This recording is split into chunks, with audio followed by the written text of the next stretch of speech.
From Buchanan County's leader in arts, the Steve Brown Arts Center, nestled in busy downtown Jesup, Iowa, home of Farmers Day, alongside producer Blake Tempus and co-host Dale Rueber. The number are always up when you're here, Dale. Yeah. So I'm glad you're here. Well, I saw Chet Reagan. Yes. A podcast, and I said, I'm going to have to, he's got a high school science teacher vocabulary, and I have Dick and Jane vocabulary. I think, man, he says a lot of words that I don't even get into. So he has a very good vocabulary. And he's so self-assured, did a real nice job. He did a nice job. Yeah. With co-host Dale Rueber, I'm Jim Gillespie, and this is the Jesup News for August 2nd, 2026. Some advice before we start the show. Those of you struggling with chemical dependency, eat a lot of tomato, sweet corn, and watermelon. That does it for you. It washes all that out of you, right? It's good for you. Man, you ever watermelon till your stomach hurts? Oh, yes. Yes. Yeah, that is so good. I got the biggest watermelon of the summer so far this week. Do you really? Yes, yes, I did. Yeah. People say, are you smoking a watermelon under your shirt? And I said, no, that's just me. You. Yeah. Nice. Also, check out the podcast, What's Up with our friend Bubba Seaman. On that podcast, they talk about everything with everyone. Nothing is off the table, discussing real life with real people. The good and the bad, the highs and the lows, and everything funny in between. It's an interesting yet entertaining podcast with real people talking about what is up. So tonight we have... No, wait a minute. You don't have a Mark Twain? I brought a Mark Twain. Oh, you have Mark Twain? Yes, and so I thought, because you've been doing Mark Twain lately, but... Then give us Mark Twain. All right, well, I've been seeing all these political ads. Remember, Mark Twain said, there are lies, damn lies, and politicians. And that's what we're seeing on our television That's every very day. good. Yes, okay. He didn't say something about the television, but I put that in myself. Right. Okay. All right. Okay. Lies, damn lies, and politicians. You remember that? The Littleton Damn Lies? No, is that spelled a little different? DAMN lies. Yeah. See, I have a good vocabulary. You do. Spell that four-letter words. I'm really good at those. Chad would be proud of you. Well, that's my main goal. Okay. So, yeah. Okay. All right. So now can I introduce the guest? Please do so, because she's much better looking than either one of us. All right. Well, I know not that looks has anything to do with. I mean, this is intellectual. Yeah. It is. Well, that slipped out. I'm an old. We used to think about those sort of things. I understand. Yeah. All right. Litigation goes to Dale Rueber. As soon as Blake gets out of law school, why then I'll be ready for my suit. Yes. All right. We are with Michelle Toale Burke tonight. She's kind enough to come in. She is a writer from Independence. And welcome, Michelle. Thank you. Glad to be here. So you were kind enough to come to our artist collaboration on Monday. That was so much fun. It was. I really enjoyed that. Yeah. We had good numbers. About 13 people, 12 or 13 people. Right. And we had writers, we had photographers, we had painters, musicians. We had drama people. It was a good one. It sure was. Good. Yeah. I'm looking forward to the next one. So I am too. So Michelle, how long have you been writing? Probably I got where I actually would sit down and write more, probably 2013. I mean, I always kind of kicked it around, kept saying, I want to be a writer someday. I want to write someday. And everybody's like, why don't you just write? And I'm like, I don't know why I'm not writing. Yeah. But I think, there's always, get busy with life and everything else. I think what really got me to sit down and write was a lot of family members had a lot of health problems, and there was a lot of years that they were pretty sick. And I think then when my brother died, I kind of just sat down and started writing. Okay. And that was kind of the turning point. And then I really started from there, kind of just slowly getting more into it, and wound up freelancing for the Bulletin Journal and writing for the job I was at then, the library, and did a lot of writing for the library, for the paper, and then did interviews, and that's where I interviewed the veterans I was talking about. Mm-hmm. And then my coworker was in the Peace Corps, was during Ebola, and that was very interesting. Oh, yes. That's scary stuff. Yep. Yeah. So those are all on the library website under Library Chronicles. Those interviews I did, but okay. So do you journal every day? No, I don't. I'm kind of one of these. I pick up and I start writing. You'll find stuff all over my house where I've started writing something and set it down. And I kind of got into screenwriting. Well, actually, I should back up. I was on Twitter kind of making a lot of writing connections with authors and everything. So then I connected with some other writers, and we started an online writing magazine. What was that magazine called? It was called Envy, a literary magazine. Envy. Yeah, Envy, Envie. It was kind of interesting because we just started from the scratch, and there was like an active military guy, a veteran, a pharmacist lady, pre-med or a med student, but she was from another country, and then she was in the States, med, and an engineering student from Switzerland. I mean, just an eclectic group of people. And so we just went through the whole coming up with the name, and we back and forth, and we were on some online program where we could all communicate. Yeah. And we were all writers, so we just did it for free, and it was really enjoyable.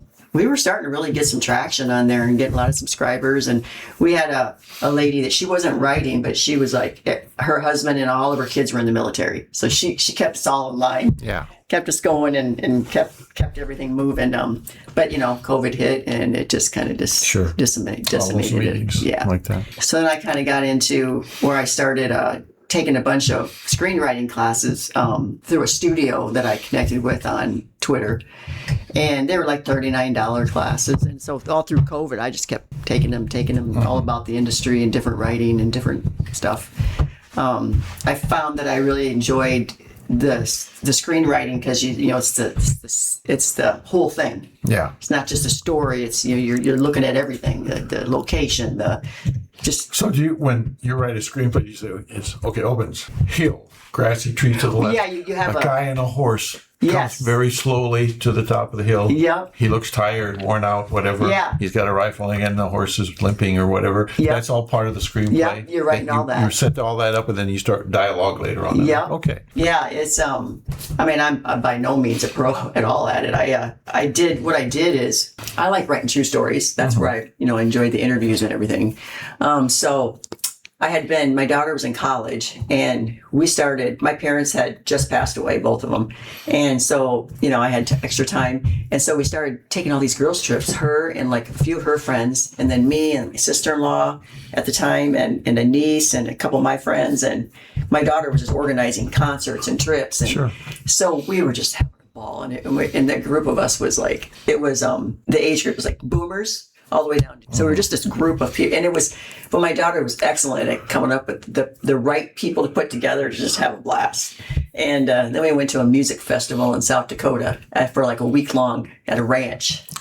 And it was just so much fun. Yeah. We did it 3 years in a row. Went all over the place and did these different trips, and half of it were hysterically laughing and crazy stuff's happening. That's what my screenplay is called, Girls Trip. Okay. And it's all the crazy mayhem that went on. So I pitched a producer through a studio and my idea, and he's like, okay, I like it. You have 3 days to write it. And I'm like, I had never written one before. I just, read about it and everything, learned about it. So I sat down and I printed out Good Will Hunting script, because that's one of my favorite movies. Yeah, mine too. So I could see how it was actually done. And so I sat down and just in my mind thought of that whole story, because it was a true story, and started writing it. And I don't think I slept much for 3 days. Made the deadline, sent it in, and he liked it. It was a comedy. And called Thelma and Louise and four other ladies. Exactly. Yeah. Okay. Exactly right. So how many of you made that trip? Were there 6 people? Or? Well, there was a lot of different trips, so not all the same people on So each trip. you combined those I trips to make it. Yeah, I started combining them because we were in many. Let's see. We went to northern Minnesota, way up there, right when they opened up after COVID. But so it was just mask on, mask off. So what my screenplay was doing is I like to. I have friends on both sides of the aisle, and all of us are different ages, and I just find that it's a lot of fun. Sure. And so we're getting at each other a little bit, and then the masks are coming on and off, and all of the rules that were going on. So I just kind of like spoofed it all. There is no one side or the other. It's making fun of everything, and it's just fun. And it's all true. Just the way what we had to go through we were all just anxious to get out. So, it was a lot of fun. I think about it now. It's just, So where is it sitting now? Your screenplay? it's in my office. Oh, okay. Because, I worked with him for a while. And then I got COVID, and it kind of spurred up a health issue I had from before it actually took it over the top. And so I had a lot of issues for a good while, and it took me down where I was. Yeah, so it derailed that. So do writers have agents that walk their papers around to different people, or A lot of them have agents. You still got to do your own marketing and PR. I mean, if you just don't sit and an agent isn't just going to do everything for you. And I've never had an agent or anything like that. But that's kind of the idea. Well, I see producers being California people, and you're sitting in Independence, Iowa. That might be kind of hard to but it's, get that out for somebody to look at it. For sure. I actually have an LLC that's like Toale Productions, I called it. But you'd be surprised. Like on Twitter, I have so many connections to LA in the industry. It's amazing. I spent a lot of years, probably 6 years, just on there every day. Sure. And thinking that if I ever had anything, maybe I'd be able to get it to someone. That was kind of my thinking. Yeah. So I just never stopped networking.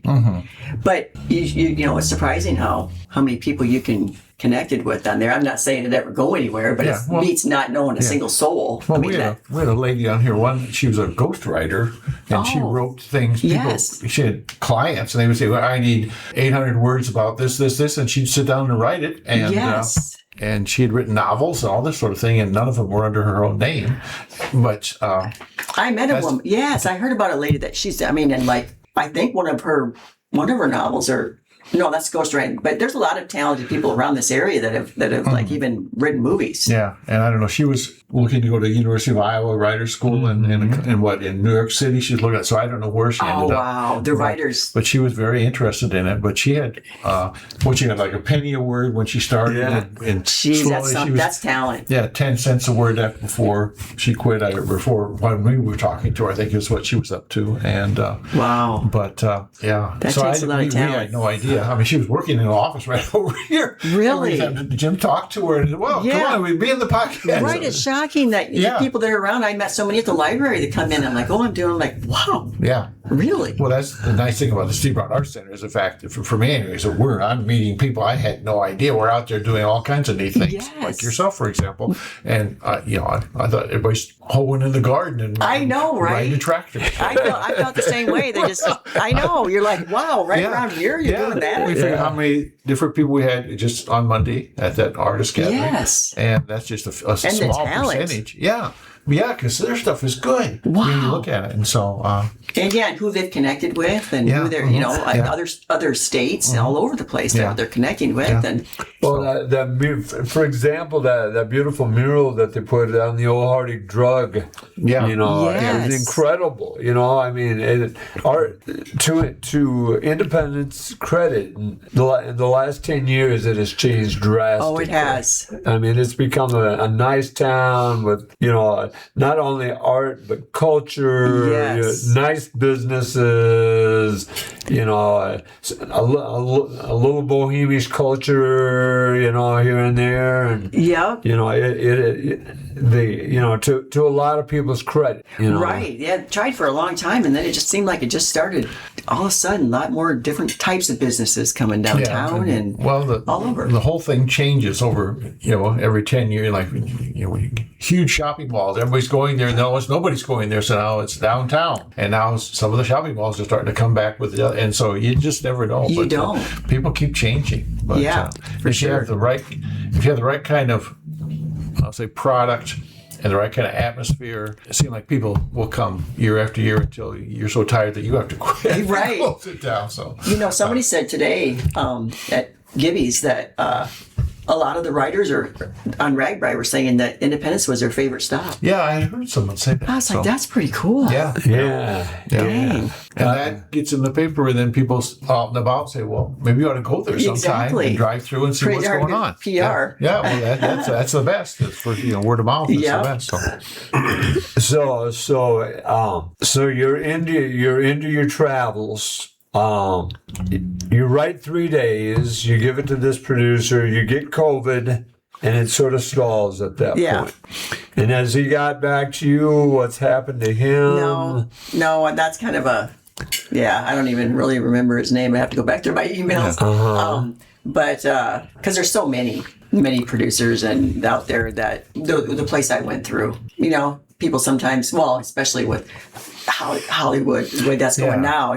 Do you worry about streaming something someday and seeing your story there with somebody else's name attached to it, or does that ever happen? The chance that you're going to actually get anything made is slim to none. Yeah.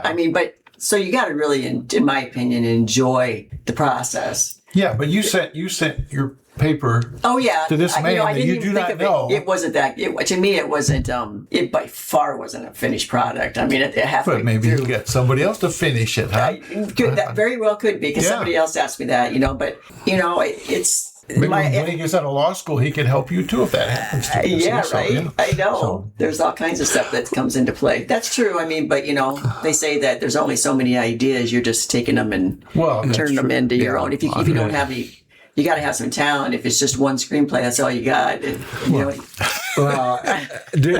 There is a couple down in Cedar Rapids. I was invited to a premiere. I mean, I went to that one. I know what you're talking about. Were you there? Were you there the same night? I was. Gosh, and was that a Hine family? Yes. I believe. Yes.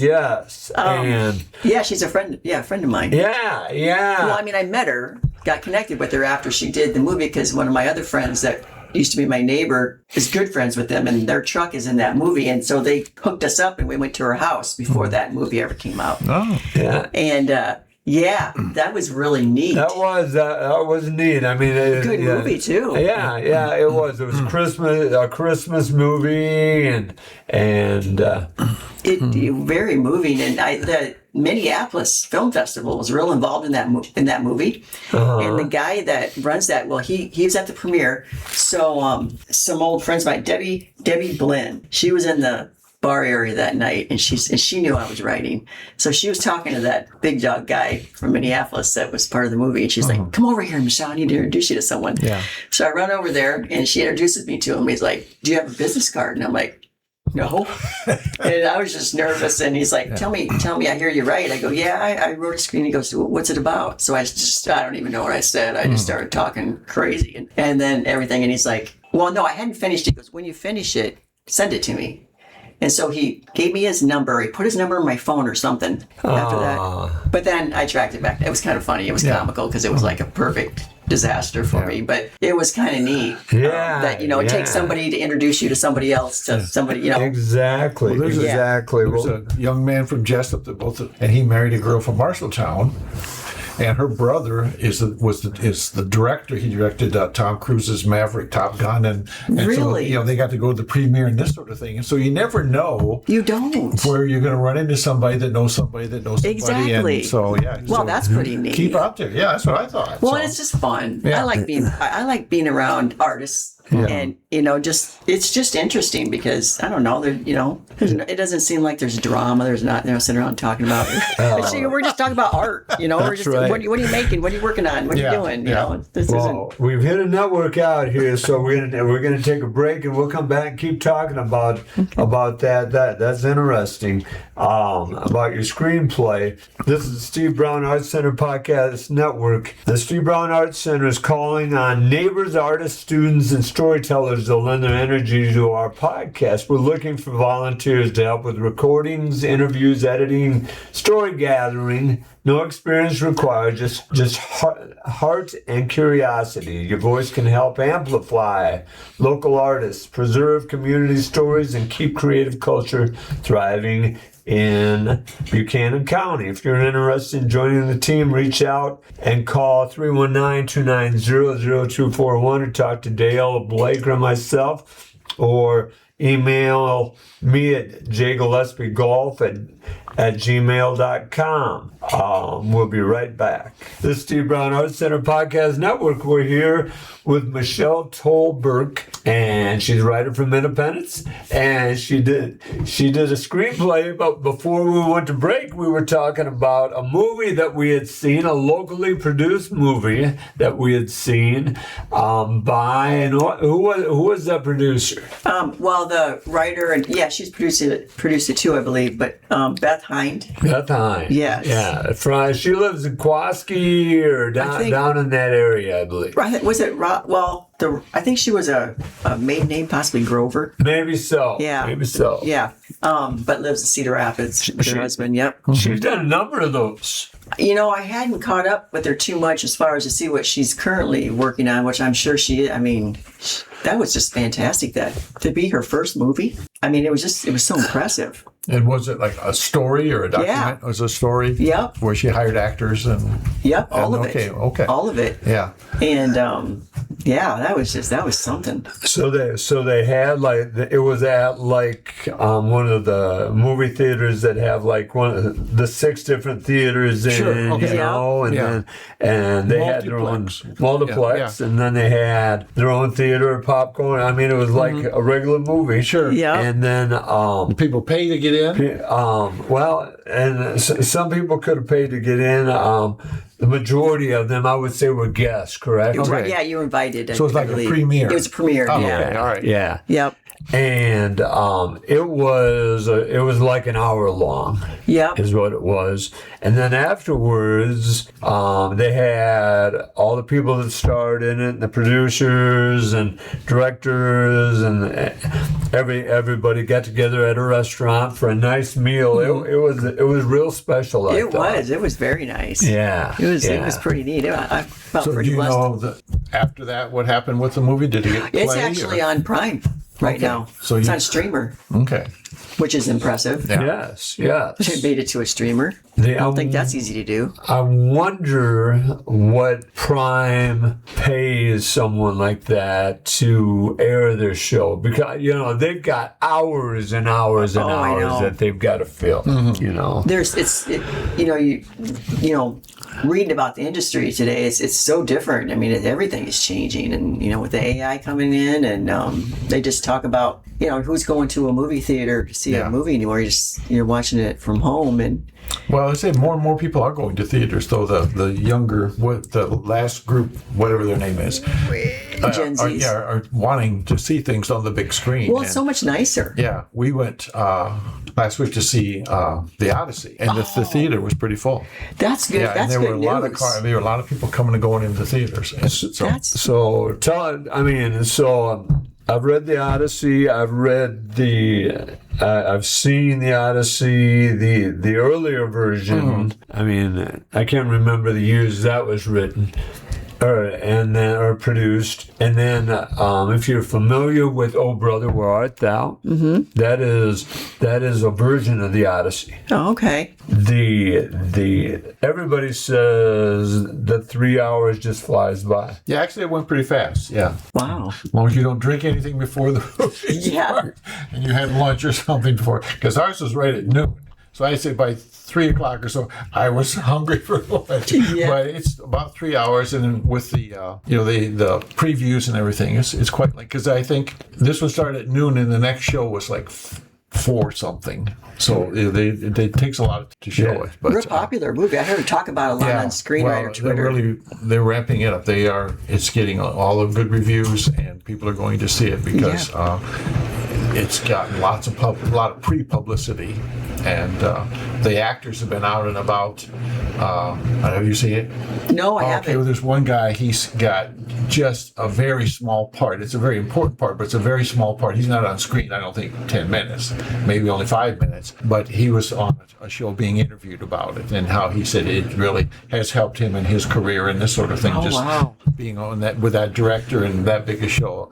And again, his role is small, but it's a very important role. being part of It's- it. Yeah. So Well, and I believe now one of the streamers has it out too. Is it still in the theater as well? Yeah, it's supposed to be in the theaters for quite some time. Okay. That's what I've heard. But Good. I hope it is, because it's fun to see it on a big screen. Oh, right. I think seeing it on your little television on a big screen like that one up there, it's still not the same. not. As seeing it on something, I don't know, bigger than that wall back there. It's just very. So what movie, here you go, here's a question for both of you. Yeah. What movie jumps out at you that you remember from earlier in your life that you saw in the theater? Oh, geez, lots of them. I mean, one that jumps out at you. Okay, well, here we go for it. Yes, go first, because that There's was. a movie called Shane with Alan Ladd. Oh, yeah. And at the end, he has the gunfight and I know all the dialogue, but he shoots the guy, and then he looks at him, and then he twirls his gun forward, he twirls his gun backward into his holster. I remembered that forever. And I don't know how old I was. That was in the 50s when that came out, but I remembered that so vividly all my life. And when that movie comes out, I know just what to wait for. I know all the dialogue from that scene. It made a real impact on me. The movie that comes to my mind, I read the book during the school year. I think the first full book I ever read, and then I saw the movie in the theater that summer. Was Jaws. Okay. Oh, yeah. And That was bad. yeah, and that Good but bad. That one. I think we saw it the night before we went back to school would have been like my freshman year in high school. Yeah. Yeah. Something And like it was that. rated where fairly young kids were going to that movie. It wasn't a big Yes. thing in those days. And there's this comedian that does a nice routine about her mom dropped she and her 9-year-old friend off at the theater, and they didn't even know what they were seeing, and it turned out to be Jaws. We sat in the same seat hugging each other for the next 2 hours. Right. I would have been younger too. Yeah, because even if you don't see anything, you didn't need the fish. Just that, that music was enough to get It you. was. Yeah. So, I remember being scared that there was a shark under my bed yeah. at night to go to sleep. So I must have been pretty young. Yeah, I was terrified Right. after that movie. Right? Yeah. But it was so good. It was wonderful. great. You Yeah. didn't want to leave. Yeah. No. And, No. No. So that was a good one, yeah, because I remember seeing that movie. Yeah. So. Yeah. That one stays in my mind, and the movie Carrie stays in my mind. With Stephen King's Carrie. That's yeah. Yeah. And I Scary. didn't see that one. I don't really like scary movies. I don't either. Yeah. I used to, but I don't anymore. I'm like, I don't want to. There was a movie on last night about the coal miners in West Virginia in 1920 trying to get a better life, and how the owners hired the thugs to beat them up and kill them. And I hate those kind of movies, and I just avoid watching them because they just upset me so much. Right. Because this is America, and yet that kind of stuff went on. Right. And, It's depressing. I like documentaries and stuff like that too to learn, but it's I like really all kinds of. I can watch movies. Me too. All day. I like all kinds of movies. So do I. I think the last one I went to the theater actually in Minneapolis with my daughter. I was at Christmas. Was my son and daughter and I went Avatar, the last Avatar one. Yeah. Really? Wow, that was something. And we went to one of those big fancy movie theaters that are wild and crazy and all the. The Wild and Crazy. What do you call them? They're like the. Where the seats shake. It's like all. We didn't do like all that, but it was something. Huge screen and all the. That's a heck of a movie to watch. Like the what do you call those theaters? Where the screen goes up here. Yeah, it's just like the real deluxe experience. Blake, help us out here. What do you call those theaters? It's super expensive. Are they IMAX? IMAX. That's what they are. But we didn't do like the theaters. 3D. Everything was going 3D, and we're like, no way. Yeah. I don't want to be sick. My wife and I went with my daughter and her fiance to the Polar Express in IMAX, and they go up and down on that. And my wife got sick to this stuff, and she said, "Drew," and he had a stocking. He said, "Drew, can I have your cat?" I know, right? And he gave it to her, which I thought, well, okay, this guy's going to be around a while. She didn't use it, thankfully. Yeah. But that's the first time I've ever been to a movie where my stomach got queasy because of that up and down. We had a hard time finding time that it wasn't going to be the 3D because we were all three in agreement. No, we're not doing 3D. We just want the regular movie. Yeah. So, do you have an idea for your next screenplay? Oh, I have lots of them. Actually, I have a really good idea. I don't know if I'd ever be able to get it done, but getting older, I'm starting to get more interested in history. And then when I was at the library, we did a program like. The first library was like 150 years ago. So we did this bunch of research and a few of us that were on that committee. And so learn all these interesting things about independence. And while my family is, my parents, my dad's mom and dad grew up in Independence. He grew up in Independence and his parents. And my grandpa had a shop. He was a mechanic and had a business downtown and everything. So just learn about all the history back in the horse track time and all of that. As we were combing through all this history, it was just unbelievable. I remember my dad telling me about the Getney Hotel and, all that stuff. And it's just unbelievable that was Independence. So I used to do editing for the library, the programs and stuff that they filmed them, I would edit it. And so anyway, I was editing a talk one of the historians was given on back in that time. And as I'm editing, I thought, yeah, this would be a heck of a screenplay. And then I was thinking about something else that I found out about a historian came in and said, hey, did you have a grandpa that had a business downtown, a mechanic? And I go, yeah, I didn't never know him. And he's like, really? He goes, do you know that they said that Al Capone always come through town and his car broke down one time and he had to go to your grandpa's shop to get his car fixed? Oh, see, there's your villain. And I'm like, really? And he's like, I've never heard anything about that, but I've heard about all the bootleggers, and my grandpa apparently was a bootlegger on the side because they're all over the place. We had a library program. That's where the Kennedys got started, it's like the woman that did a program on that, she's like, that was just the thing that a lot of people did, whatever they had to do to make money. Yeah. Judy Olsen you're talking about. Yeah. Yes. Judy's good friends of the Arts Center. So I was like, I could put that in there. And then you got a gangster in it. So just, all that stuff. So I thought that would be really cool. And then my parents both died on the same day. Oh, is that right? Yeah. They're 15 minutes apart. And how old were you? This was just about 5 years ago. Oh, okay. 6 years ago. An adult then. Okay, as an adult. But I thought, of course, who doesn't think their parents are great? But, put them in there and then maybe change timelines a little bit, but set it in that setting from back in that grand time with the racetrack and... Oh, that would be fun. It would be incredible. It would be so neat because I know one of my, a person that I kind of, got to know and a good friend of mine that, online, he lives in LA and his previous wife was an agent. And she made part of Wild, the movie Wild, The Devil Wears Prada, all these things. So he always said, hey, write a movie and set it in your hometown. Put your name on the map, There was a guy in Fairbank that was Al Capone's bookkeeper. Wow. See, so. Yeah.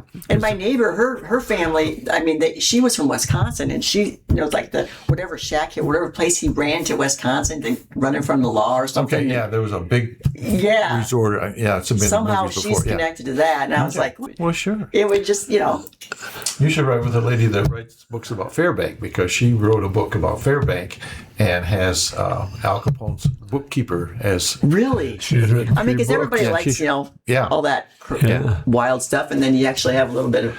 you base it on true events. You could steal her character and put it in your book. Betty Pasek was her name. Yeah. Betty was on the show 2 weeks ago. That's who came to the library and did a program. Oh, probably, Would she have done the bootlegger one? I'm sure she would have. I have her book. Yeah. I bought that bootlegger book, and it talks all about the area and all the bootleggers and the different research she did on it. Yeah. Yeah, Betty was on the show. Very nicely. Very nice. She came clear down here from Minnesota to be on our podcast. So. Wow. Boy, that's pretty cool. That's what we thought. We were very impressed. Yeah. It's hard to get people to come from Independence, I feel honored. Well, I don't have any of these great stories. I haven't really done a whole lot, but... Well, but the potential is there, because you have the ideas and you have the interest, and so... and think of the premiere in the Moloch Theater. How cool! How cool that would be. All these dreams, that would be cool. Yeah, that would be fun. I think I saw E.T. in that theater. Was maybe the last movie I saw in that theater. I don't know which, but I was at that theater every Friday night. That's where we went. Yeah, with the movie all the time. Because it was a different, wasn't it, as far as the layout of it? Or You walk in and then you went around each side. It was so grand. Yeah, okay. Like that. Yeah. And then there was the bottom part, and then there's a huge balcony. Yeah, okay, that was because I knew it was set up a little differently than most theaters, and so all the time. Well, we get in trouble sometimes too for messing around and not being quiet during the movie. And Yeah. And it happened in a lot of towns. Oh, yeah. That happened in a lot of towns. So a bootlegging movie. What other ideas do you have? oh geez, I will have this. It's like a book, and then as I come up with these ideas, sometimes it's just scenes because I'll listen to music and then I'll think of something. I mean, I guess I've had a lot of crazy experiences, and I'll write out scenes from everything. And so as far as a movie idea, I mean, I do have them. I can't think off the top of my head. I'll write it down. Something will give me an idea, but those are the two big, the one I did, and then this other one are the ones I really thought seriously about. I have a lot of ideas.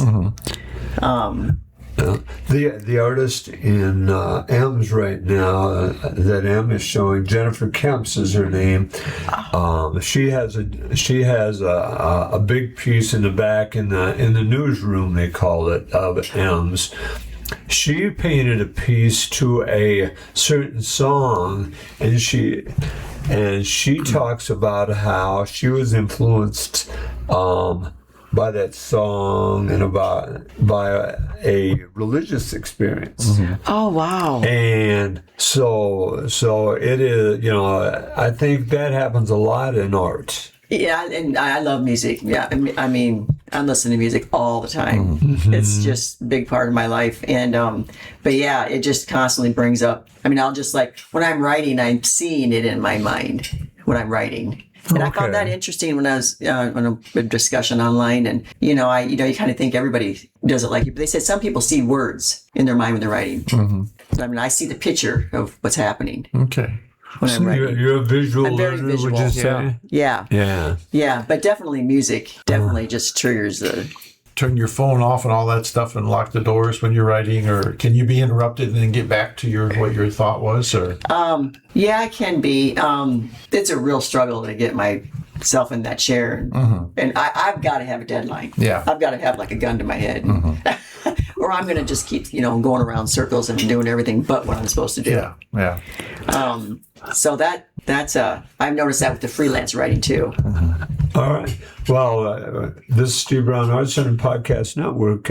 We are looking for volunteers to help at our events. We have 118 events this year. We're getting down there. We're It so goes tired. fast. Yeah, No kidding.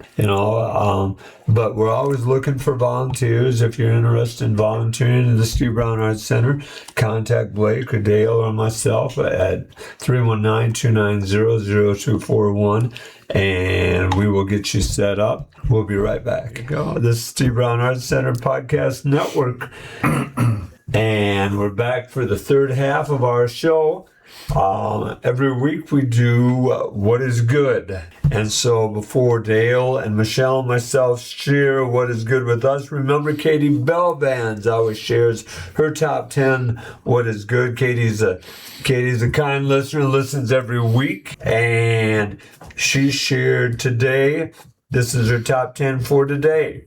Number 10, receiving an unexpected card or gift. Nobody sends out notes anymore in the mail. Well, my grandson sent me a letter. Did he really? Yes, and so I wrote him back. And I thought, it was so neat just out of the blue to get a letter. It is. With his, printing. He's 10, 11, printing and this sort of thing. And I love that. Yeah.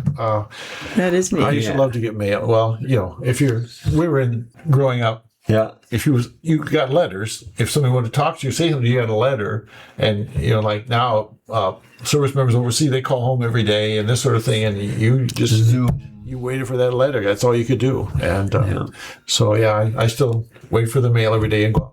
You beat Deb out to the to the box. Yeah. In case there's any money in the box. Or well, anything.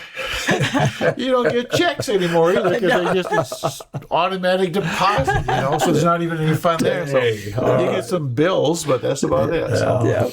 Number 9, feeling relaxed. Number 8, writing a thoughtful poem. Number 7, the kindness I was given from David and Lori and so many others. Number 6, the profound love of my parents. Number 5, the way Aaron follows me around the room, the protection of a cat that sticks to you like Velcro is priceless. Number 4, the sound of wind chimes in my hospital bed. Number 3, sitting on the patio on a humid, free, sunny day. It was a wonderful day today, wasn't it? Number 2, choosing to love life regardless of each day's circumstances. And number 1, being a wife to an amazing husband. Good one. That's good. Yeah, she does a nice job. She does. Yeah. She does. She does have amazing parents. Yes. We're lucky that we know her parents. And, Yes, we are. Very nice people. They are. Tim and Katie Kelly, or Tim and Diana Kelly. So what made your week, Dale? What is the Well, good? a couple things here I need to throw. Is it Pete Hegseth, Yes. Secretary of Defense, was going to have everybody in the military have their testosterone tested, see if they were manly and everything. But now, to save money, everybody in the military has to eat a piece of lettuce that came from Mexico to see if they're brave. Interesting. That's what I thought. Boom. Okay. A man, and his name was Craig Vaughn, and his obituary was in the paper this week. And probably no one that's listening to us knows Craig Vaughn, but years ago, we were young and they were young, and he and his wife and their 2 little children lived in Raymond, and they would come to Jesup to go to church, the same church that I went to. And so one summer, there's going to have a church softball league. And he talked to me about it, and he said, well, they needed to save money like a lot of young couples did. And so they weren't going to go on a summer vacation, but instead, each Sunday they were going to come in, and Craig would play softball, and they'd watch him play, and that would be part of their kind of vacation time, their downtime. Right. Just they're going to do that to save money. So the first game comes up, and Craig's late getting there, and he says, I got stopped by a highway patrolman and got a speeding ticket. And we said, oh, well, there goes some of your money, right? Yeah, I said to him. And then in the second inning, he's sliding into second base, and he breaks his ankle. Oh, poor guy. So he has to go to the hospital to get his ankle set, and this sort of thing, which costs more. And so I learned from that, you can make all the plans in the world, but, you just never, boy, man plans and God smiles. It was just that lesson that stayed with me all these years. How they had their summer planned out. This is what they're going to do. And the very first day, things went wrong. Very nice young man, and he was a couple years younger than me. And I saw that he has died. He worked for the Waterloo Courier for a long time, and very nice man. They ended up living in Cedar Falls, but that's what I remember about him. All right. Good though is this last week I was going on assignment, and I was supposed to be fishing in Minnesota, and we had a call, and the wildfires up there were only 20 miles away from Orr, and a lot of smoke. And the lady that runs the resort, she and her husband, she said that day, if I'd have been on the lake in a boat, I could very easily have run into another boat. It was that thick. Oh, wow. Yeah. So we decided with the 2 kids, the grandkids coming, that they shouldn't be breathing that stuff in, so we decided just not to go. Well, but they still wanted to do something with me, and so they came to Iowa and rented an Airbnb down near Grinnell. Right. And so Deb and I went on and stayed with them this past week, which I thought was really, really nice if they wanted to spend time with us. And I took the kids fishing a couple different times, and they caught catfish out of the river and bluegills and bass out of a lake. And so it's a lot of fun. And then we get back on Saturday. They have to go back to Michigan, and my son calls me and said, we're going to go see Odyssey tomorrow. Would you and Mom like to come? I said, well, yes, I would love to. So just the idea that my children still want to spend that's cool. some time with me made me feel really, really good. And so that was the good feeling I had this week. So not just the idea that you're not pushing yourself. I mean, they want to spend time with you. I agree. So that made me feel really good. So the other 2 were just filling you. That's very I had good. those written down. I wanted to say them tonight. So this is the only chance you're giving me. So and that is a good one. All right. All right. Well, you can't be stopped. You can only be contained. I know. So mine is Ragbri Thursday and Independence. Okay. I had heard that one of my former neighbors was coming through Independence that was Ragbri. I don't know if you remember them.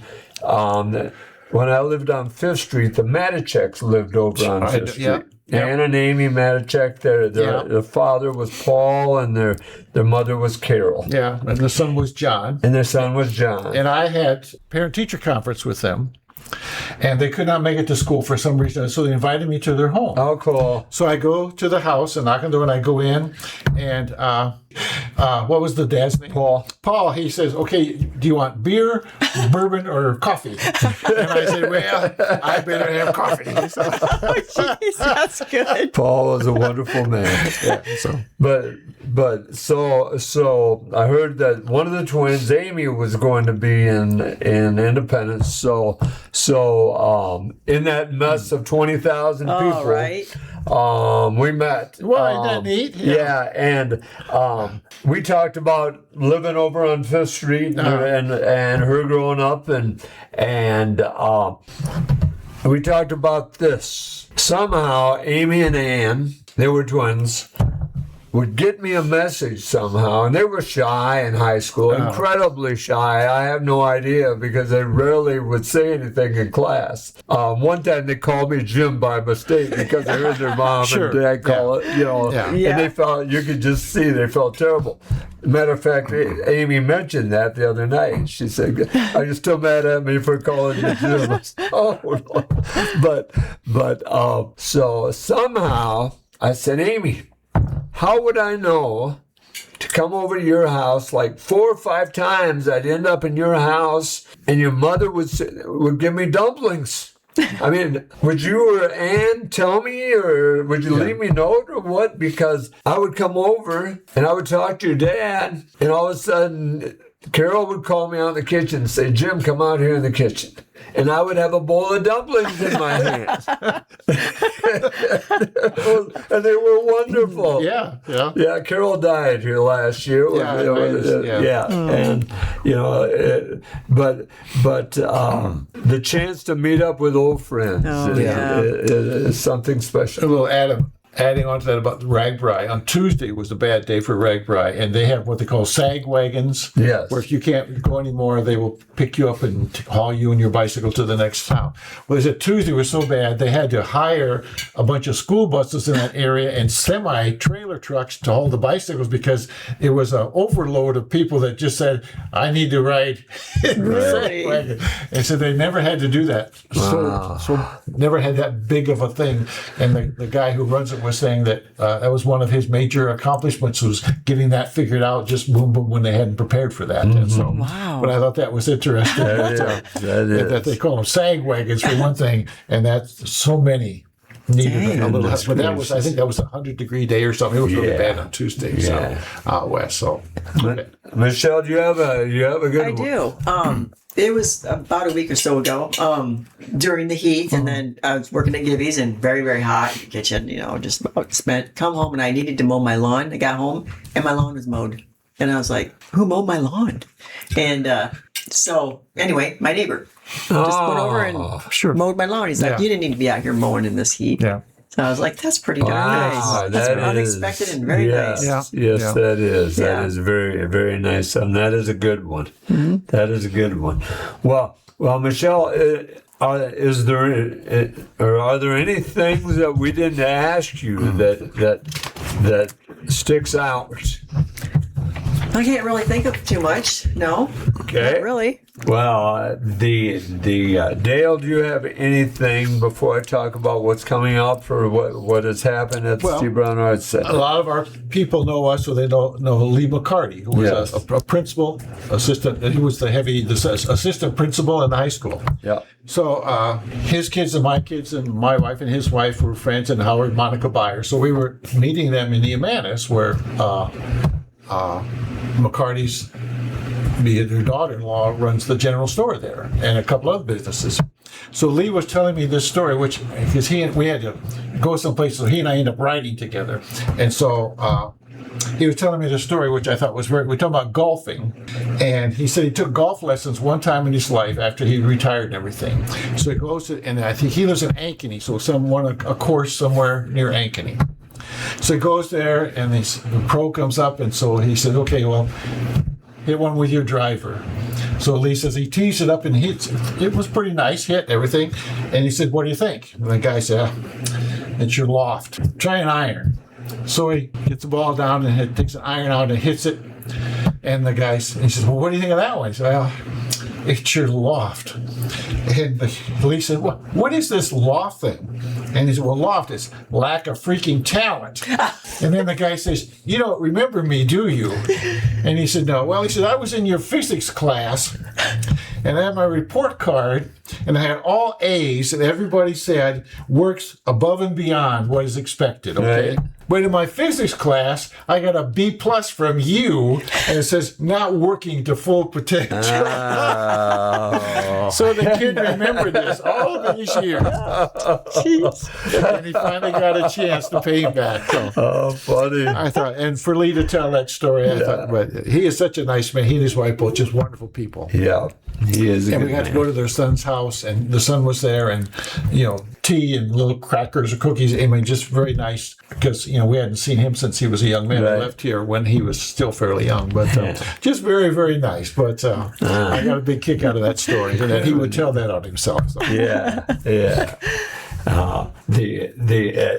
Michelle, can you think of anything else? All right. I think nope, I can't. All right. Well, we had a number of things. We had the plein air event during Ragbri, and although we only had two artists, they were incredible. Leanne Westcott and Billy Joe Shell Olakowski. I love her name. Oh, I do too. Olakowski. Yeah, and Billy Joe went viral. She had 22,000 hits on her, 22,000 hits on her painting. There was the two bicyclists. Yes. Yeah, that's a That was fantastic awesome. piece. Yes, it is. I would think that one of those bicyclists would really like to have that. I just Yeah. can't imagine they wouldn't. Yeah. So, although we didn't have large numbers, we had very good artists. We got to thank Ems for hosting artist Jen Kemps this month. Got to thank Gedney's Bakery and Coffee House for hosting Nick Thomas's art. We have new art at Sharon and Gary Acuff's barn on Sharon and Gary Acuff's barn. Nick Thomas.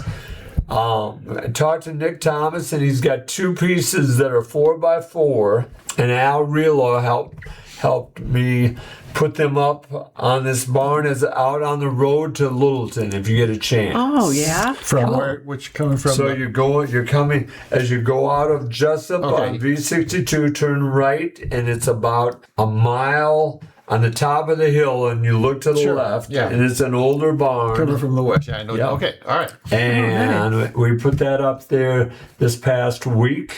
We had an artist collaboration at Gedney's. We have Madison from The Farmer's Wife and Beyond photography in the Jesup Public Library right now. You get in and get a chance to see her photography. It's wonderful. Don't forget the Wandering Table that may be near you. We have the 24-hour Mustang camera sponsored by Joe's Pizza in Independence, and that was used during I was wondering, can you tell how many? Because I watched some of that. Did you? Yeah.